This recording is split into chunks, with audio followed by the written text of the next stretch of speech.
আমরা প্রবাসী শ্রমিকদের মুখে অনেক প্রশংসা করি,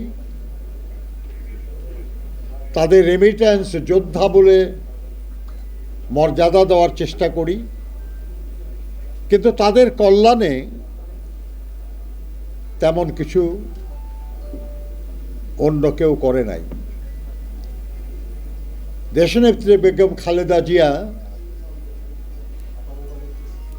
প্রবাসী কল্যাণ মন্ত্রণালয় গঠন করেছিলেন,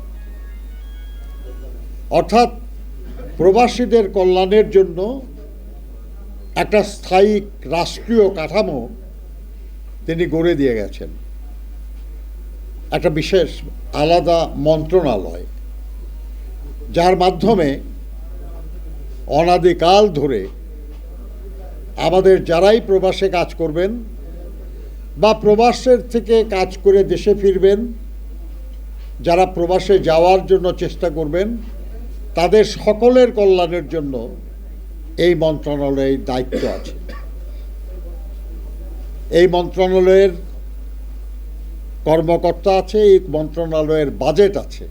এই যে প্রবাসী যারা মানুষ, তাদের কল্যাণের জন্য একটা স্থায়ী কাঠামো দাঁড় করানো, একটা স্থায়ী ব্যবস্থা প্রতিষ্ঠা করা, তাদের কল্যাণের জন্য দেশনেত্রী বেগম খালেদা জিয়া বা বিএনপি সরকারের আন্তরিকতার প্রমাণ।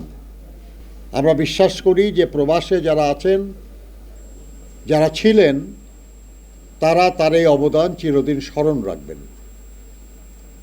এবং ভবিষ্যতে যারা দায়িত্বে আসবেন রাষ্ট্রের, তারা সবাই প্রবাসী আমাদের ভাই বোন যারা দেশের অর্থনীতিতে অবদান রাখেন না শুধু, সারা দুনিয়ায় যারা বাংলাদেশের প্রতিনিধি হিসাবে কাজ করেন, তাদের জন্য নতুন নতুন কল্যাণমূলক কর্মসূচি নেবেন। তাদের সমস্যা বদলে যাচ্ছে, এই যে পরিবর্তিত সমস্যা, পরিবর্তিত সুযোগ, এই বিষয়গুলিতে প্রবাসী কল্যাণ মন্ত্রণালয় ভূমিকা পালন করবে। আমি আশা করব যে প্রবাসী প্রত্যাগত শ্রমিক দল, তারা প্রবাস থেকে প্রত্যাগত প্রত্যেকটা শ্রমজীবী মানুষের স্থায়ী কল্যাণের জন্য কিছু পরিকল্পনা প্রণয়ন করবেন।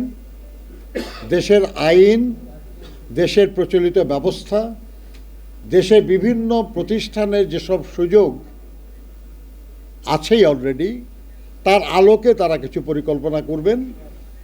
এমনকি তারা এই প্রস্তাবও করতে পারেন যে বিদ্যমান আইন বা বিদ্যমান বিধান বা বিদ্যমান ব্যবস্থার কিভাবে উন্নয়ন করা যায়, যাতে প্রত্যাগত প্রবাসীরা উপকৃত হয়। আমি বিশ্বাস করি যে এই ব্যাপারে যথেষ্ট সুযোগ আছে, কিন্তু এই ব্যাপারে আন্তরিকভাবে কাজ করতে হবে। আমাদের আরও অনেক সংগঠন আছে যেগুলো প্রচারণাই মূল উদ্দেশ্য। আমি অনুরোধ করব যে প্রবাস প্রত্যাগত শ্রমিক দলে যারা আছেন, তারা প্রচারণা না, তারা যথার্থই প্রত্যাগত প্রবাসীদের বা প্রবাস প্রত্যাগত যাই বলুন, তাদের প্রকৃত কল্যাণের জন্য কাজ করবেন।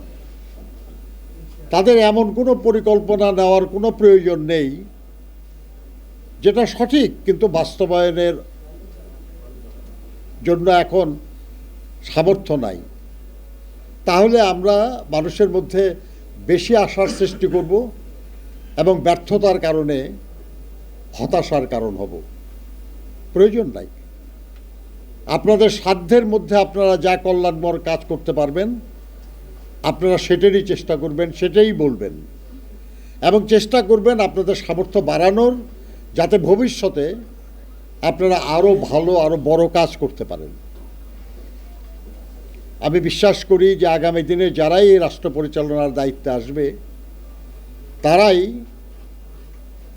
এই প্রবাস প্রত্যাগত শ্রমজীবী মানুষের জন্য আরও কার্যকর উদ্যোগ নেবেন। প্রয়োজনে আইন বিধি পরিবর্তন করে তাদের মর্যাদার জীবনযাপনে সহযোগিতা করার ব্যবস্থা নেবেন। যারা বাইরে কাজ করে এসেছেন, তাদের যে অভিজ্ঞতা, তাদের যে সীমিত সম্পদ, এই দিয়ে তারা যেন দেশের কল্যাণে, দেশের উন্নয়নে অবদান রাখতে পারেন, এই সুযোগ তাদেরকে যাতে দেওয়া হয়, সেটার জন্য আপনারা এখন থেকেই কিছু পরিকল্পনা নিন, কিছু প্রস্তাবনা তৈরি করুন, যাতে করে যারাই দায়িত্বে আসবে তাদেরকে আপনারা বলতে পারেন যে আমরা চাই যে প্রবাস প্রত্যাগত শ্রমজীবী মানুষের জন্য রাষ্ট্র এই কাজ করুক। এইসব যদি না করতে পারেন তাহলে এই ধরনের সংগঠন বানার কোনো দরকার নাই।